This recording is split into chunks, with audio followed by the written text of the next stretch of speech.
पुसा पकाइ माग खाना तोडु लगा घेल कन्ने हाले बटु बाबर कन्ले हाले सेल सब जिनिस कार्या तेरिकाना आइन पठाउन त दिने हे गाडी निले पाइन गाडी पाएन पठाइदिने हे अब स्ट्यान्डहरुमा पनि जानेन के हार्नु अब चेली बहिनीदेखि साह्रै लहर सकाल झुलुक्या घाम बासी जा पर चेली बहिनी आएन भने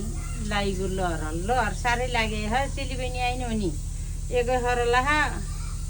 अब कल्पना आउने है के हा मान्छे जेठीज्यू आउने नि के हान यति हुन्छ चेली बहिनी अब आएखिनिको भन्ने हे अब उहिलेबटीको रीत हो चेली बहिनीले माइत झान्याको लडको हुनु थियो के हाल्नु अचेल चेली बहिनी पनि पहिलो बिर नि अब